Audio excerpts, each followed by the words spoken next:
Hi, and welcome everyone. It's Lavender Sky Panther. It's Friday, March 17th, 2023. And I was led to do a nature reading this time around. And boy, is there a lot going on in here to be said. I'm not going to be able to cover it all, no way. All the messages were just really pouring out, keeping in mind a nature theme in honor of all things green today. And I want to thank from the previous time in the comment section, a very kind viewer. I'm sorry, I don't know how to pronounce your name. I hope it's either Jackie or Jackie. I'm just going to say Jackie for now, was requesting a little more, info, or I guess the reading involving the Sabe, Sasquatch, Bigfoot, the wild man, the hairy man, tree people, however you want to call this people, Sasquatchy people. And I did remember in show number 141, and there were a couple of others, that show's called Tree, Sky, Sun. I do cover quite a bit regarding the Sasquatch, so I'm going to send you all over there for now. But in the meantime, there was just so many different messages pouring in for this reading. I'll need to kind of move all over the place, much like a Sasquatch probably. Anyway, let's get into this and just bear with me. This is not any kind of traditional reading. It's just going to be looking at the cards and moving around, kind of meandering around, much like nature, being wild and free here, little free range roaming. And I'm going to just say whatever comes to mind. And so there's probably no way I'm even going to touch on everything on this table.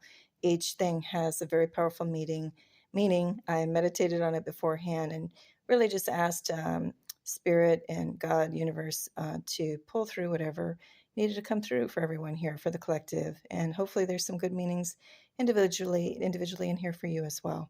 All right, so let's get to it. I'm going to start off over in this little cluster. And I'm going to read some stuff straight out, other stuff I won't. But also, I just wanted to note that it was very, very strong in this reading.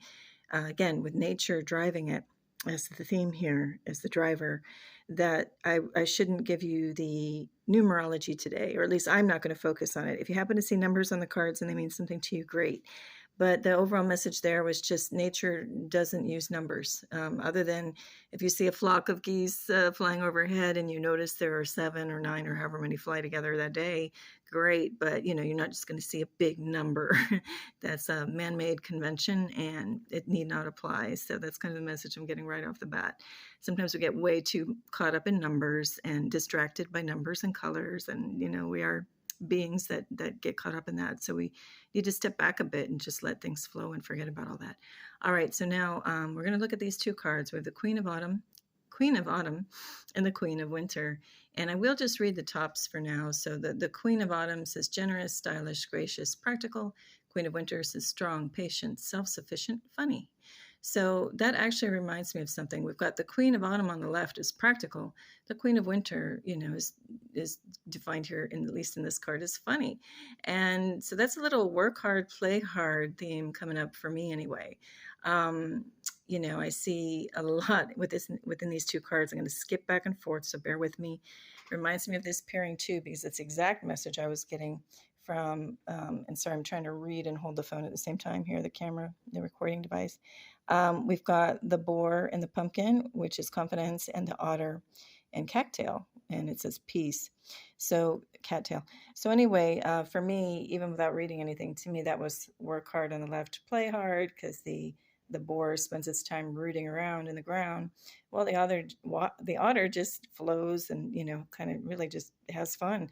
So anyway, that's a kind of an extra theme going on here and there, and I hope I don't get anybody motion sick when I move the camera around. Okay, the other thing I want to note with this pairing over here is that on the left-hand side, let me move in a little bit. The one thing that just jumped out at me on this image is not only is this, presumed queen here poised and really has no care in the world. I mean, if you look at her scepter, it's spiraling off into infinity. It's like she has so much power, yet doesn't abuse it. She's just calm and at peace because she knows there's not one thing that can come across her day that's even going to phase her or move her in any which way. It's just that absolute knowing. And when you're so solid in yourself and in connected with the divine and all of life, you're not worried about a darn thing. Also, the thing that struck me the most about this card, the moment I saw it, was, oh my gosh, this reminds me exactly of the Pietà sculpture by Michelangelo, done attributed to him in the 1400s. And if you're not familiar with that sculpture, it's currently in the Vatican. It's so far away and behind glass or plexiglass, you can't even get close to it or touch it. However, a little known fact, I believe it is still there. There's an exact copy in the basement of the St. Hedwig Cathedral in Berlin, Germany. And at least there used to be. I hope it's still there. And I would often go there, and I lived there for a while.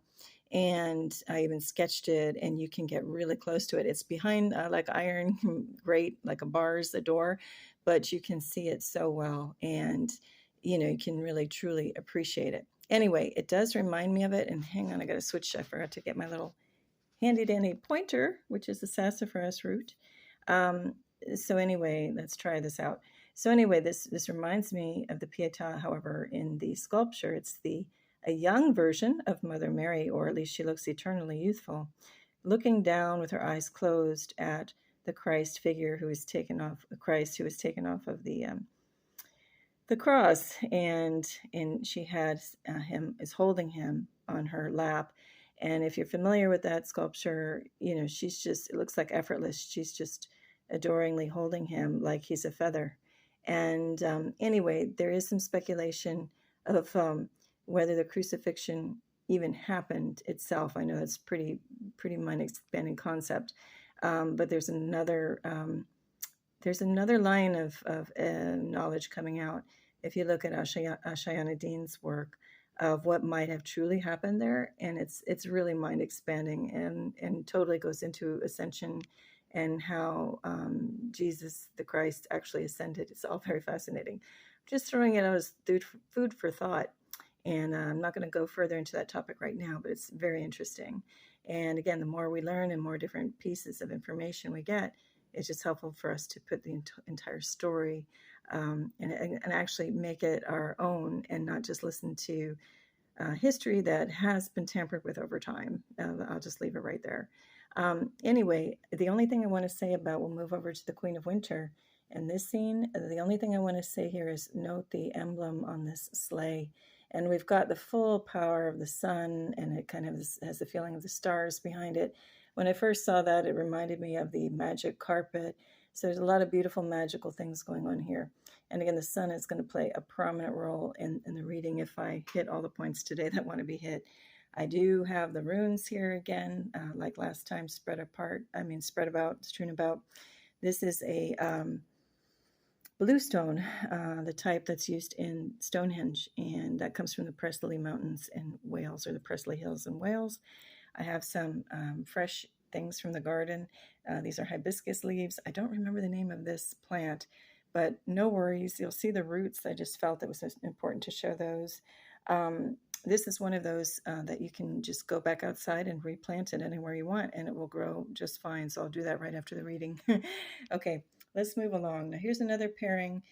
We've got Strength, and we've got 5 of Spirit. And I'm not going to read the notes below really, but the idea here is a little bit of duality in the messages below.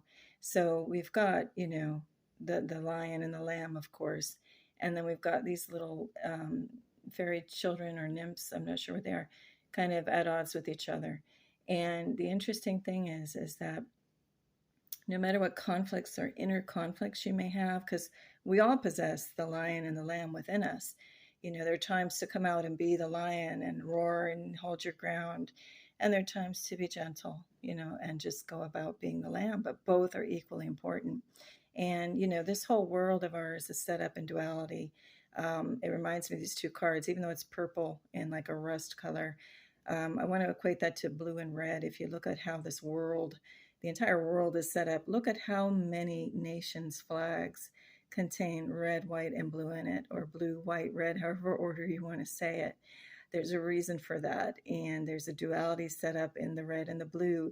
Even people probably know by now I'm a Star Wars fan. Got the lightsabers are showing red and blue. Political parties in the U.S., red and blue. Why is that? I'm throwing it out for you to look more into. There's a lot there. But anyway, everywhere you look, it's set up for duality. We as humans in nature are not set up for duality. We are set up as infinite creators that have no limitations other than the ones we put on ourselves. So we are, just kind of being corralled like cattle animals, just into a pen to be thinking in one box or the other box, one side or the other. That's not our nature. And we need to, really take a good look at that. I mean, coming up here, another card is the rainbow, and that's just the visible rainbow that we human beings can see on the visible spectrum. There's so many other ranges of colors we cannot see. And yet, we don't just see one or the other. We should never be limited to pick A or B. It's me or it's you. It's all of us. We are everything. And I'm just going to leave it there for now. There's so many messages, other messages that want to come through. But back to our little sun symbol here on the sleigh.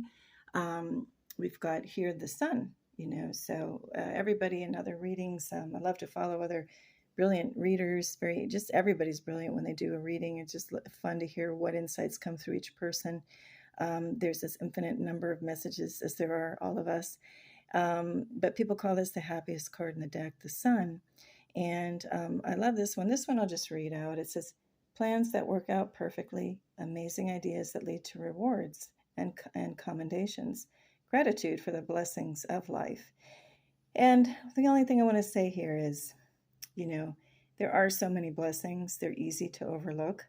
In this scene, though, this fairy is, very confident and anchored, with a rock behind him. Of course, he's on something very magical that's leading up into the infinite.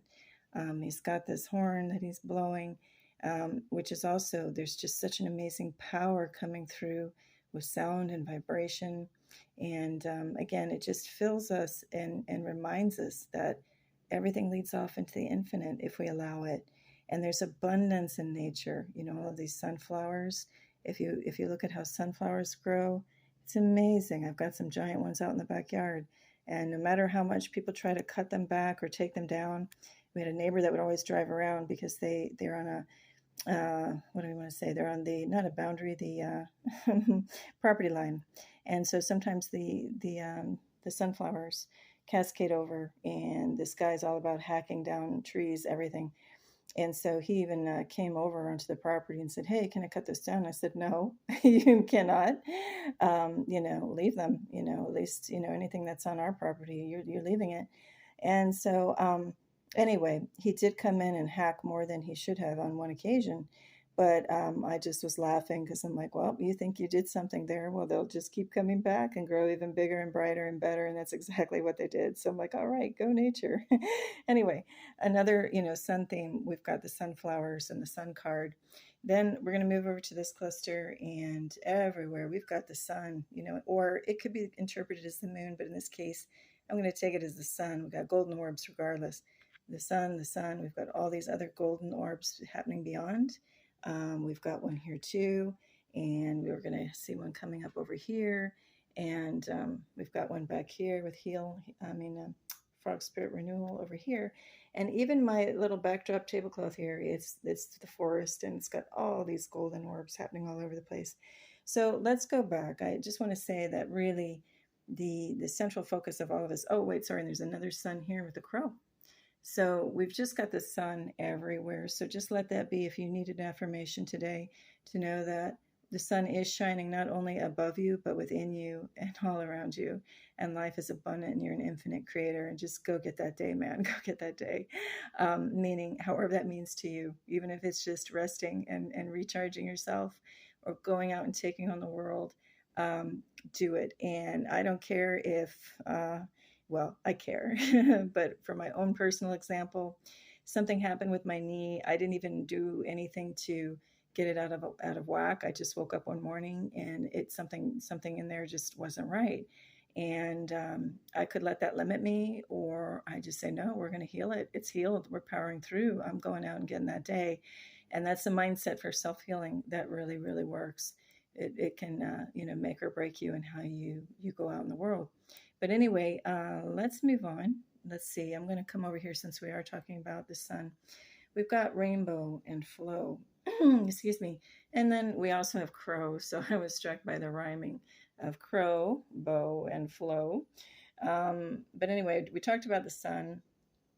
Again, we're talking about the power, the unstoppable power in a good way not, crazy, what do I want to say, ego-filled power. We're talking about knowing and being confident in yourself and your connection and your source connection, just to take on the world and do anything and be able to respect nature, but also know how to manipulate it and just in wonder and in your favor, and to help others, and just, to be fascinated by it all.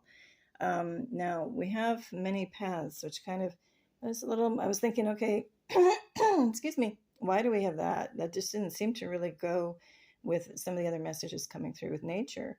But to me, it was good that it came up, because it's a reminder to me that many paths is something that we with the mind, think, oh, it's this path, it's that path.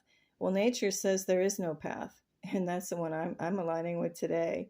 So it's a matter of how are we looking at life? Are you looking at it, through the lens? I don't want to say lens. Are you thinking through life with your head, or are you moving through life with your heart? And your heart will lead you anywhere, whether there's a charted path or none. Are you going to be a trailblazer, or are you going to be a grass grazer? So that came to me earlier. Are you going to be, trailblazer, stargazer, looking to the infinite? Nothing can stop you. Nothing's going to contain you. The old Cole Porter song, I think it is, don't fence me in attitude. Or are you going to be having your nose in the ground, grass grazing so much, like a little friend here, maybe rooting around in the ground for stuff, grubs, or, where you don't notice anything else around you. Although kudos to our friends over here, because they just let nature take them wherever. They're not on a path, they're not on a sidewalk or something. But anyway, the point is, are you going to keep your nose into the ground and just see a very limited myopic point of view? Or are you going to look up like over here, the enchanted, what is this? Sorry, the enchanted fern grotto refuge. Are you going to be like her, and being, your gaze is up, and it's like into the infinite? And I think that's a unicorn in there. So, the idea is the magical, the limitless. Anyway, let's keep moving. I am going to kind of, like I said, skip around. So let's go over to this cluster. So we already are looking at the enchanted fern grotto, and she's, like knee deep in the ferns. She's really connected and grounded in nature, and kind of like last week's message with the unicorn sitting there. She's grounded, but her eyes and her focus are, to the infinite. And it's that beautiful divine flow that comes through, when you're both. So you're connected into the earth energy magic, but also taking it up from the infinite as well. And then we've got here below her, we have the frog spirit renewal and bear spirit healing. And what's interesting here is that each of these young women are, or feminine energy representation, you could say as well, are, leaning down, and they both have their right hand. So here she's kind of a little bit timid. She's on the outskirts. She's kind of just testing the waters a little bit by trying to touch this magical toad. And but she's really not in the water, or nor really engaged in it. She's just kind of reaching out a little bit, and maybe knowing magic is there, but kind of not sure, or just, I guess not sure what the outcome might be if she touches it. Here, she's owning her power a little more fully as a healer, and she's got presumably her whole hand on this bear, knowing and confident in the power. And again, no matter what might be otherwise intimidating, just becomes docile. And when you know how to be fueled by spirit, be fueled by, again, the source of life, of all that is, and by the sun. And this is a reminder too of, the figure here with the bear, of our strength card back over here, where she is there, with the lion. All right, there is a lot more to talk about, but I think I'm going to wind it up. We didn't get to the porcupine or the snail, so I'll just leave you looking at this nice image here. And one more thing I will say about the crow card. I didn't really talk about it too much. The crow paired with the Sasquatch. So if anybody has been following other channels that talk in depth about people's experiences with Sasquatch out in nature, they have the capacity to throw their voice, so to speak, and also to expertly mimic things. You can tell there's a little bit of a human tone into the mimicking. but sometimes it's really hard to distinguish. So they can mimic owls and ravens and crows, and there's a whole nother topic related to this. So I'll leave it right there. But I did put the little abalone shell or abalone shell in here as well. It's nice and shiny, just as a reminder of the little stereotype. I guess it's true though, of birds loving shiny things, and sometimes like seagulls and things will take them into their nest. But anyway, again, I know I'm all over the place. This is ginger leaf over here. The tea plant wanted to be represented today with a beautiful tea leaf. T-I is the spelling, the tea plant. It's here in South Florida, also obviously in Hawaii and other places. And then over here we have the lemongrass. Actually, I'm going to bring it over. Just a piece of lemongrass, if I can get it in focus. Sorry about that. That also wanted to show up on the table today in our nature theme. So anyway, I think I'll wrap it up for now. Again, I hope I didn't make anybody motion sick. But anyway, hopefully there is some little message in here for you. We'll do one more look at the runes in case there's any symbols that jump out at you that you want to research. Look it up on your own time. And that's it for now. So have a beautiful day, whatever you're doing. Remember, just tap into your limitless power and go get that day. All right, best wishes, Lavender Sky Panther.